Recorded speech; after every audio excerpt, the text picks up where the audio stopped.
So there's this huge health partnership between Kenya and the United States, something that's been in the works for years, and it's just been stopped dead in its tracks.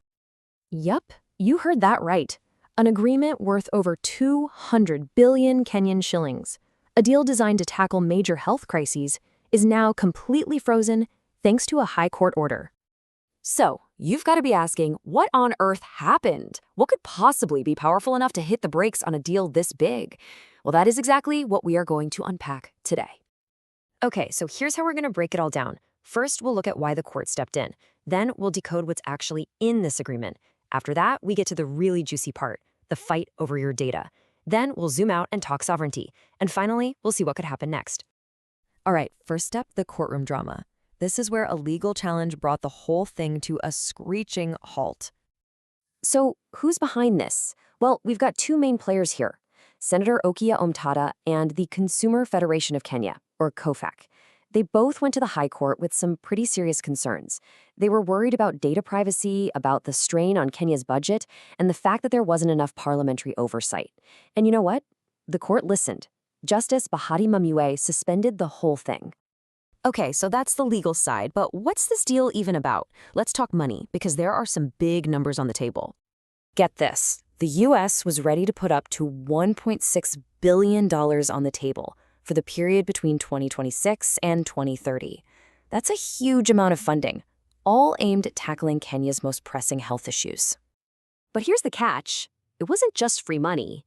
The deal required Kenya to step up its own game, increasing its own health spending by a whopping $850 million over those same 5 years.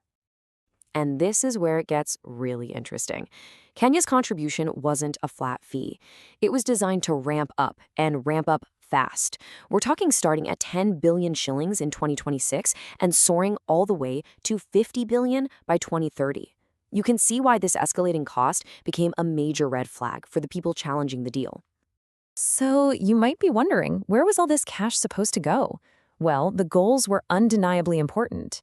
We're talking about tackling HIV/AIDS, TB, and malaria, boosting maternal and child health, and building up a better system to catch and respond to outbreaks by getting more experts on the ground. But, okay, forget the money and the goals for a second, because the real bombshell in this whole debate, it all comes down to one thing: your personal health data. And Senator Omtatah really hit the nail on the head with this one. He's basically asking, who owns your health data? And his answer is loud and clear: you do, each individual.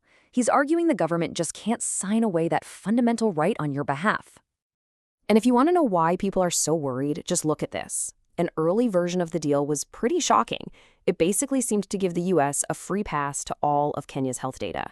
Now, they did change it in the final version to say any data sharing has to follow Kenyan law, but for the petitioners, that's not good enough.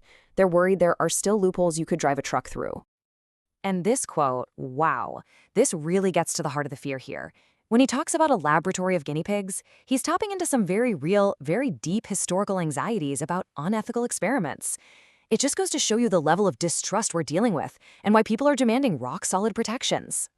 Okay, let's pull back for a second, because this story, as big as it is for Kenya, isn't just about Kenya. It's actually a piece of a much bigger puzzle that's playing out all across Africa. Yeah, this isn't some one-off deal. You really have to see this as part of a wider U.S. strategy for health partnerships on the continent. I mean, check this out. Right around the same time, the U.S. was signing very similar deals with a bunch of other countries. We're talking Rwanda, Liberia, Uganda, and Lesotho. So yeah, you start to see a clear pattern emerging, right? This is a coordinated effort. So a really critical and, let's be honest, controversial part of these agreements is something called specimen sharing. What does that mean?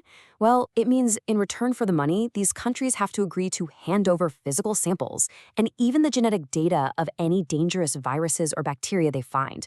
It's a huge ask.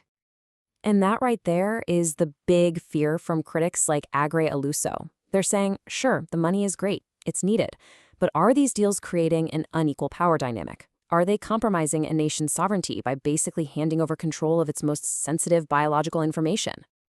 So the deal is on hold. All these massive questions are up in the air. So what now? Let's look at what's coming up next in this legal fight.